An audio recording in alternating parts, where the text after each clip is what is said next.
Every year, according to the U.S. Youth Soccer Organization, over 3 million kids in America sign up and suit up to play this timeless sport. The great thing about soccer is anybody can play it. Girls and boys can play it together. You can play it at any age. You'll see on this field adult leagues, guys in their 60s and 70s still playing. And it's just an all-around great sport, great for the health of kids and also great for the community building and teaching teamwork. My favorite part about playing is kicking the ball and making the goal. But for kids growing up in and around Boston, the urban jungle isn't always so accommodating to these fun activities. So one of the challenges in the city is where's the green space? How do you maximize the green space? Soccer in Boston primarily has been for college kids, for high school kids, and then for adults who are doing kind of those rec clubs. But there hasn't been that good organizing way of having all kids across Boston actually taking part in playing. That is until Caroline Foscato and the South End Soccer League found a way to bring this residential pastime to the South End, Chinatown, and Roxbury areas. South End Soccer is a nonprofit, and our mission is to create an opportunity for youth to play soccer in the South End and adjacent neighborhoods, regardless of prior experience or economic means. At first I thought South End Soccer was just going to be a soccer club for parents and families in the South End, but I realized that their vision was a little bit bigger and a little bit better than I could have imagined. Their idea is that soccer is going to be a force that's going to change the way Bostonians live, and that soccer is going to be the thing that crosses all kinds of divides, gender, racial, class, cultural, just even geographical lines. So even though it's called South End Soccer, we have kids who are playing from Dorchester, Mattapan, South End, East Boston. They're all coming together to play soccer in fields all over the place. The organization and coaches like Ian Dorian hope that with new access to the game, kids are gaining a lot more than points. We connect people within this neighborhood that would never know each other. So we have families, of every type, of every socioeconomics, of every race on the field, getting to know each other, breaking down barriers. With the kids, I mean, they don't care. All they want to do is play. They all just want to get a ball and just run around. And that's what's nice about them is they don't have anything to look for other than the game itself and the ball. So we like to play soccer because it's super fun and it's awesome and we can score goals and play soccer and make new friends. Reporting for Inside Boston, I'm Kaylie Piecuch.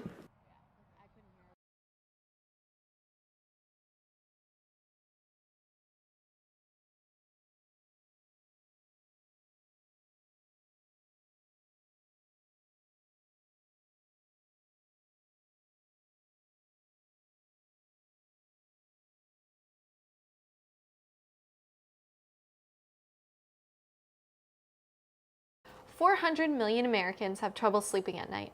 This may be because they fall asleep watching TV or check their email one last time before they put their head on the pillow.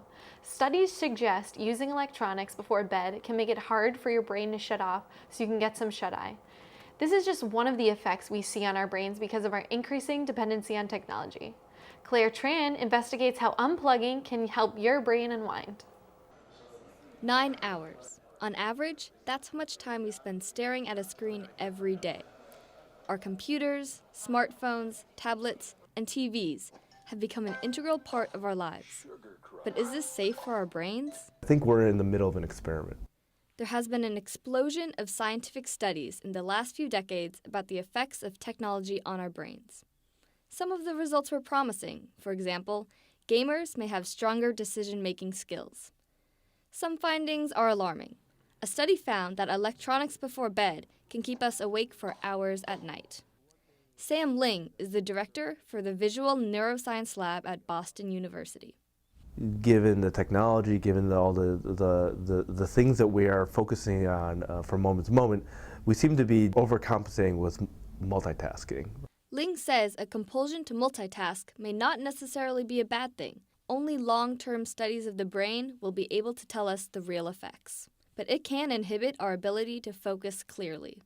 If there is an advantage of withdrawing or unplugging or disengaging, it's probably an advantage in your ability to focus on things. So how do you unplug? I tried one of the most traditional methods of focus, meditation. Inside Boston spoke to Ashley Hodson for the Shambhala Meditation Center to find out how meditation can help our brains unplug.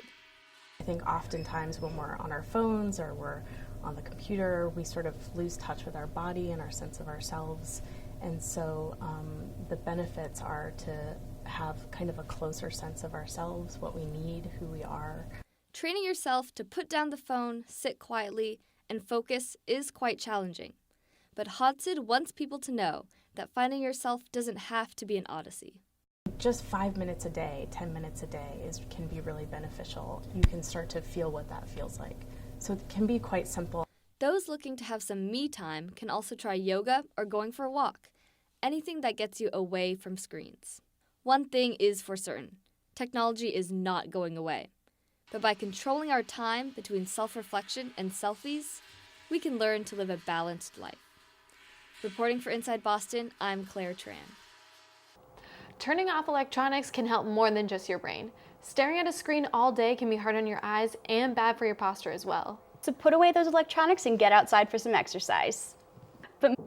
When we come back, we'll be talking to a Boston Marathon runner about how she's preparing for the race. And she'll tell us how these 26.2 miles are part of a longer journey to fight melanoma. Inside Boston, we'll be back after this. Welcome back to Inside Boston. I'm Suprema Paula. And I'm Noelia Valero.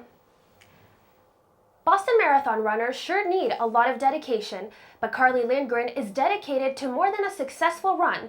Lindgren is running to raise money for an issue close to her heart. Our own Kaylie Piecuch is in the studio with Lindgren now. Kaylie? Thanks, guys. I'm here with Carly Lindgren, a Boston University student who's here to talk with us about the Boston Marathon. How are you today? Hi, I'm good. How are you? Good. All right. So, is this your first Boston Marathon? It is, yeah. That's really exciting. Are you kind of nervous? Yeah, I'm super nervous. Okay, so what made you choose the Boston Marathon?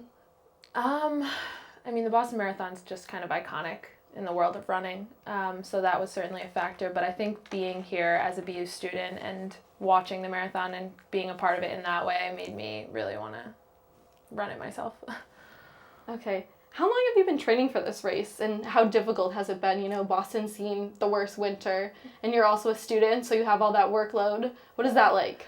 So my official training schedule started the first week of December. I mean, I'd been running obviously previous to that, but the actual training regimen started that week. But yeah, it was awful with the winter. I hate treadmills. I hate running inside, so that was really difficult with all the snow days and snow and just ridiculous amounts of ice. So that was certainly difficult, but yeah, I mean, just kind of another obstacle to get through.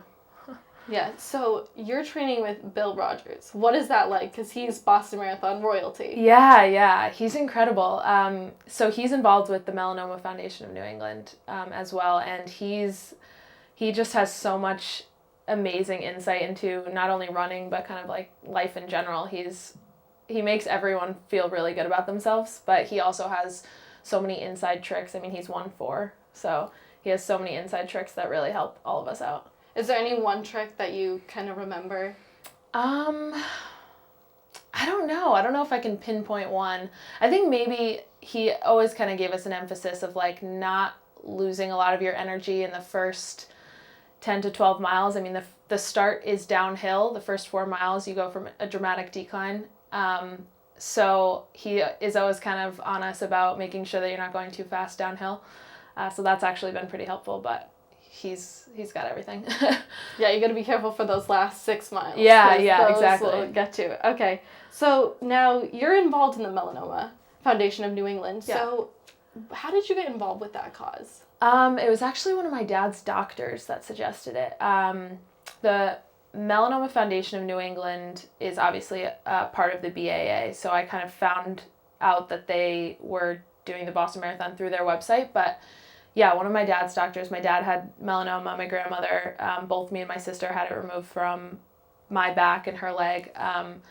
So it's kind of just a really prevalent thing in our family. But yeah, that's kind of just how I got involved and then started fundraising and working with them through there.